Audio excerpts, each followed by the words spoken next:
Monsieur Éric Duhem, bonjour. Merci d'avoir Bonjour. accepté notre invitation. Monsieur Duhem, François Legault a pris plusieurs personnes de court en annonçant la semaine dernière le déclenchement de la partielle dans Arthabasca, qui va se dérouler en plein été, évidemment, puis en plein dans les vacances de la construction. Comment est-ce que votre campagne s'est-elle adaptée à de telles circonstances? D'abord, vous avez raison de souligner que ça se fait en pleine vacances. Hein. C'est très triste, là. On rencontre des gens tous les jours qui nous disent que malheureusement, ils ne pourront pas parce qu'ils sont partis en vacances. Puis les bureaux de vote par anticipation ont lieu juste une semaine avant. Donc, les 2 dernières journées de la semaine de la construction et ensuite de ça, la semaine d'après, c'est l'élection. Ça va faire en sorte que le taux de participation va être plus faible. Donc, ça, c'est triste. Quand on est un démocrate, habituellement, peu importe la couleur, on souhaite que la participation soit plus élevée. M. Legault, pour des raisons partisanes, a choisi d'attendre pendant des mois pour déclencher ça en pleine vacances pour s'assurer que la participation soit plus faible. Ça, je pense que tous les démocrates doivent déplorer ça. Maintenant, oui, il faut s'ajuster, mais ce qu'il faut faire, c'est d'abord, nous, on a la chance d'être partis en campagne depuis presque 1 an. Moi, ça fait 1 an que je suis ici à toutes les semaines. Je me suis pris un pied à terre depuis plus d'1 an. J'ai fait les 4 coins du comté, je continue à le faire. Donc ça, le travail accumulé est toujours aussi bon. Puis il faut aller là où les Québécois sont. Fait que, au lieu de faire des assemblées de cuisine, bien, on les fait dans le cour, on les fait autour d'une piscine. Et on va rencontrer des gens dans des activités un peu plus estivales, un peu plus sportives, les festivals, des trucs comme ça, pour essayer d'aller à la rencontre des Québécois. Mais c'est sûr que c'est moins évident, puis c'est sûr que la participation va être affectée. Vous avez fait votre marque dans la région de Québec, principalement comme animateur de radio puis comme candidat dans Chauveau en 2022. Vous arrivez un peu comme un outsider dans Arthabasca. Pourquoi vous pensez que vous êtes celui qui va être capable de bien représenter les intérêts des gens d'Arthabasca? D'abord, comme je vous ai dit, ça fait plus d'1 an que je sillonne le comté, que je suis ici à la rencontre des gens. Au départ, notre candidat qui avait été candidat à la dernière élection, Tarek Enoud, devait reporter les couleurs encore du parti. On a choisi ensemble, puis après avoir consulté nos 1400 membres dans la circonscription, on a choisi que ce serait moi le candidat parce que les gens disaient on veut gagner. C'était ça la priorité des conservateurs. Et on a eu 530 000 votes aux dernières élections, puis ça ne s'est pas traduit en siège. Nos gens veulent absolument entrer à l'Assemblée nationale. Avoir un chef, ça apporte une notoriété, ça apporte une visibilité que les autres candidats ne peuvent pas avoir. Puis en passant, je ne serais pas le premier chef là, qui n'est pas né dans la circonscription qui va représenter à l'Assemblée nationale. Il n'y a aucun des chefs qui habite ou quand il a été élu ou qui est originaire de la circonscription qui représente à l'Assemblée nationale. Donc, ce ne serait pas une première. Ce qui est une première, en fait, cette année, c'est de voir que les partis contre nous mettent autant d'énergie pour battre un chef dans sa circonscription, puis ils violent toutes les règles non écrites de la politique au Québec. C'est ça qui est unique, parce qu'ils ne veulent absolument pas que la voix de 530 000 Québécois soit entendue à l'intérieur des murs de l'Assemblée nationale. OK. Mais, M. Duhem, Arthabasca, c'est un comté qui est à la fois agricole et aussi industriel. C'est 2 secteurs qui ont beaucoup écopé depuis la mise en place des tarifs par Donald Trump. Quelle approche voulez-vous avoir justement pour défendre les intérêts de ces 2 secteurs en particulier? Bien, d'abord, vous avez raison de souligner que c'est une région très agricole, hein, c'est un comté rural. Puis même ici, à Victoriaville, où on se trouve présentement, il y a beaucoup de transformations alimentaires, il y a beaucoup de gens dont le travail dépend là, de l'agriculture. Donc, c'est fondamental. Les tarifs nous affectent particulièrement ici dans le centre du Québec. C'est la région la plus touchée parce que c'est la région qui exporte le plus au sud de nos frontières là, per capita. Donc, c'est un enjeu qui est très important. Mon principal adversaire, ce qu'il propose, c'est un référendum sur la souveraineté. Lui, il trouve qu'avoir des guerres tarifaires avec les États-Unis, c'est pas assez. Il veut partir en guerre politique avec le reste du Canada. Je pense que c'est la pire des idées à ce moment-ci. Au contraire, il faut raffermir nos liens avec le reste du Canada. Il faut abolir les barrières interprovinciales. Le Canada est présentement notre meilleur allié et il faut s'assurer de construire des gazoducs puis des oléoducs entre l'Ouest et le Québec. Il faut s'assurer d'éliminer les barrières tarifaires qui sont non productives. Et il faut aussi travailler en collaboration avec ces gens-là plutôt que de commencer à vouloir faire un référendum puis se chicaner avec eux. Vous avez dit que la question de l'urne pour cette élection, ça serait lié à la taxe carbone, n'est-ce pas? C'est l'enjeu dont on parle le plus dans mon porte-à-porte. C'est un enjeu que plusieurs disent comme étant national, un enjeu national. Alors, pourquoi c'est important pour vous de mentionner un enjeu qui serait peut-être plus pertinent dans une élection générale à l'échelle locale, dans une élection D'abord, une élection partielle envoie un message national. Il faut se comprendre. Là, oui, c'est une élection locale, mais ça va envoyer un message aux 4 coins du Québec. La taxe carbone, ça affecte tout le monde, particulièrement les agriculteurs. On en a parlé tantôt. Ici, c'est une région agricole. C'est pas moi qui le dis. L'UPA estime que chaque ferme ici paye en moyenne 10 000 de plus en raison de la taxe carbone. Mais l'UPA n'est pas contre la taxe carbone. Ils veulent remettre en question certains principes. Je vais juste finir ma réponse, si vous me permettez.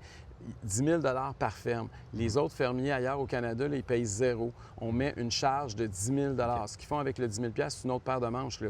Mais ce qui est non débattable, là, c'est qu'il y a effectivement une charge qui est mise sur nos agriculteurs. Puis ça, c'est à part des écofrais, c'est à part de la paperasse, de la bureaucratie, des normes environnementales qui sont plus strictes au Québec, qui font que notre domaine agricole au Québec souffre particulièrement ici dans la région.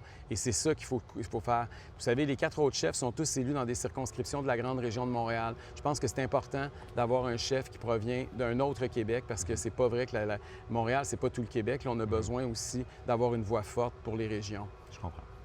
Ça l'a beaucoup brassé dans le système de la santé au courant du printemps dernier. C'est pour ça qu'on est devant l'Hôtel-Dieu d'Arthabasca présentement. Exactement. Et c'est un enjeu important de cette campagne pour vous. Puis, dans le fond, il y a eu tellement eu de réformes.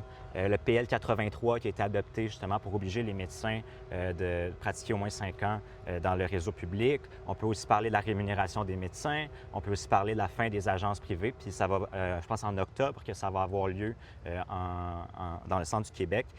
Quelle est la position conservatrice justement sur tout ce qui se passe en santé, puis la position que vous voulez présenter aux gens D'abord, d'Arthabasca? ici, à l'Hôtel-Dieu d'Arthabasca, hein, on parle beaucoup de Maisonneuve-Rosemont dans les médias nationaux, là, mais la situation qui se passe ici n'est pas plus reluisante, est peut-être même pire à plusieurs égards.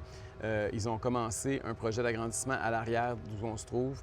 Le projet a été arrêté quand ils ont commencé à couper les fonds en santé. Là, il vient d'être reparti pour l'élection partielle. Il faut s'assurer qu'au lendemain de l'élection, il va y avoir un député fort et solide à l'Assemblée nationale pour s'assurer que les travaux sont complétés. Le 5e étage de l'édifice qui se trouve devant nous est présentement fermé par manque de personnel. OK. On a des problèmes ici, comme dans bien d'autres régions du Québec.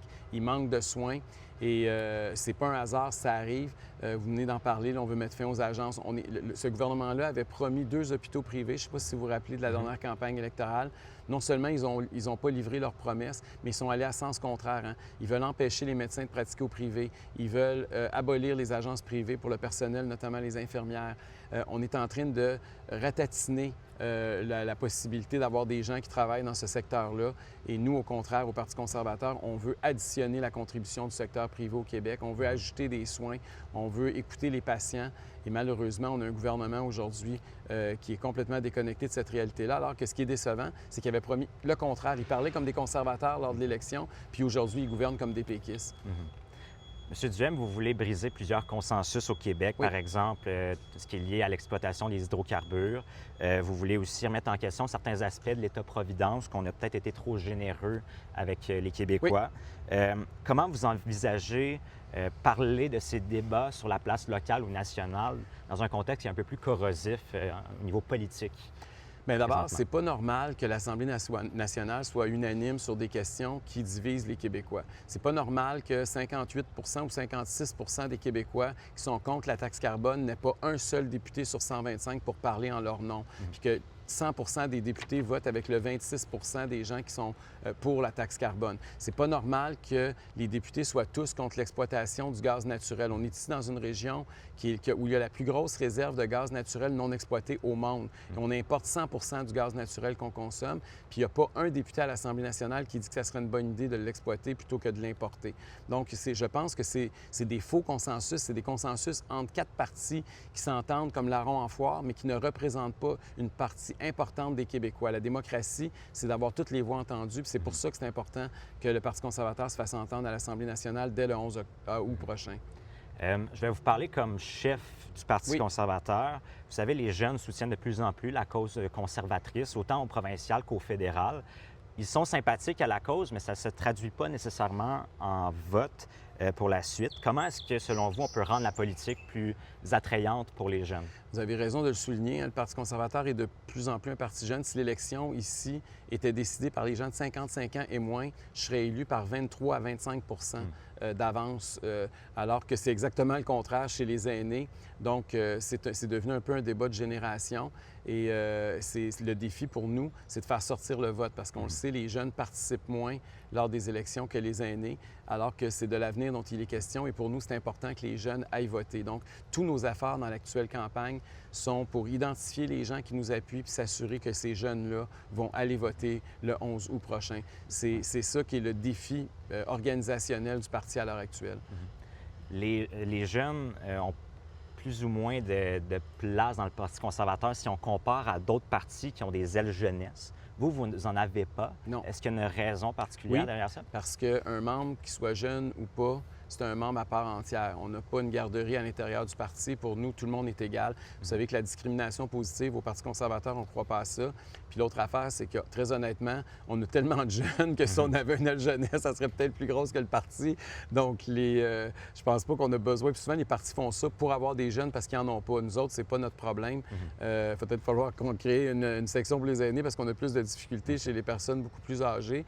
Mais, tu sais, les enjeux actuels pour lesquels moi, je suis arrivé en politique, là, mon premier livre que j'ai écrit, c'est «L'État contre les jeunes». La raison pourquoi je suis devenu à droite puis conservateur, c'est parce que je réalisais que le gouvernement était pour la première fois en train de créer une génération qui va vivre plus pauvre que celle de ses parents, artificiellement. Pas parce qu'il y a eu une guerre, pas parce qu'il y a eu un cataclysme, un tremblement de terre, là, parce qu'on a délibérément choisi d'acheter la prochaine élection en hypothéquant l'avenir de la prochaine génération. Et ça, c'est scandaleux. Puis quand on voit un gouvernement comme aujourd'hui qui empile 13,6 milliards de dettes, de déficit supplémentaires cette année, ça, c'est de l'impôt reporté sur le dos de la prochaine génération. Quand on les voit donner des milliards à Nordvolt, à Saclic, à Lyon Électrique, puis qu'en même temps, ils sont en train de couper dans l'éducation, c'est encore un signe que ce gouvernement-là ne se soucie pas de la jeunesse et de l'avenir. Puis je pense que c'est un des scandales. Puis en tant qu'être humain, peu importe la couleur politique, notre premier devoir, ça devrait être de vouloir laisser plus à nos enfants que ce qu'on a reçu de nos parents. Puis malheureusement, on va être la première génération dans l'histoire du Québec qui va faire le contraire.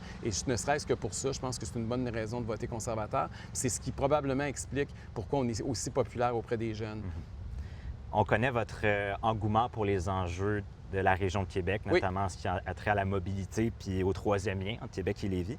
Le fait de vous présenter dans un comté, puis éventuellement, si vous êtes élu, quel poids vous pensez avoir? Est-ce que vous pensez que vous allez perdre en crédibilité puis que vous allez perdre votre voix en quelque sorte, vu que vous n'êtes plus dans la région pour parler de cet enjeu? D'abord, le Parti conservateur du Québec, c'est pas juste le chef. Là, puis on va avoir des candidats dans 125 circonscriptions. Les enjeux de la région de Québec, évidemment, je les ai à cœur, comme les enjeux de toutes les régions du Québec. Je pense qu'on a un parti qui a une philosophie politique qui transcende l'aspect strictement régional. Puis au contraire, je trouve que ça va apporter une voix supplémentaire. Le fait qu'on dit toujours que le Parti conservateur du Québec, comme le Parti conservateur au fédéral aussi, là, dans la province de Québec, on est davantage concentré dans la capitale nationale puis Chaudière-Appalaches. Le fait que la première circonscription qu'on va gagner soit au centre du Québec, que ce soit à l'extérieur de notre château fort, ça va envoyer un signal encore plus fort, puis ça risque de donner des résultats encore plus impressionnants dans la région de Québec aux prochaines élections. Moi, personnellement, c'est la première fois que je mets les pieds dans le comté, dans le coin de Victoriaville. Si vous pouvez faire connaître la région, passer une journée, les gens qui viennent ici pour, mettons, visiter, mettons, qu'est-ce que vous leur diriez? Où aller, Mais d'abord, par exemple? c'est grand. C'est pas une circonscription comme à Montréal où tu peux marcher d'un coin de rue à l'autre. C'est une circonscription qui compte 16 municipalités avec des réalités très, très, très différentes. Si vous cherchez un lac bucolique, allez du côté du lac William, à Saint-Ferdinand, à l'auberge d'ailleurs, qui porte le même nom. Sinon, si vous voulez en apprendre plus sur les canneberges, par exemple, parce qu'on est la capitale de la canneberge, vous pouvez aller plus dans le nord-est du comté, où c'est là où il y a les plus importants producteurs de canneberges au Québec, les deuxièmes plus importants au monde. Si vous voulez des érablières, il y en a à peu près partout dans la région. L'autre élément aussi, je vais vous parler tantôt de l'agriculture. C'est un élément important. Vous allez voir qu'il y a des agriculteurs dans pratiquement toutes les municipalités. Et il y a ici aussi à Victoriaville qui est un foyer des PME. C'est une région très, très, très d'entrepreneurs, très entrepreneuriale. Et je pense que ça définit bien notre région. Excellent. Et pour conclure, finalement, vous savez, le Parti conservateur, oui, en 2022, c'était un peu le parti des gens qui remettaient en question les décisions du gouvernement pendant la pandémie.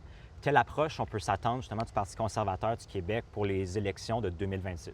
Bien, je pense que c'est la même philosophie. Là. La raison pourquoi on était contre des mesures coercitives à l'époque sont les mêmes pour lesquelles on est contre l'augmentation du déficit, contre l'interdiction d'exploiter nos ressources naturelles, contre le fait d'empêcher le privé en santé.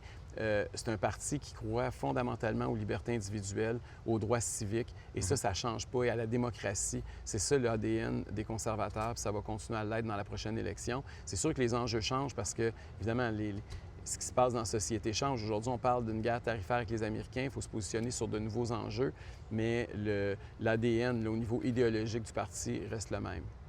Excellent.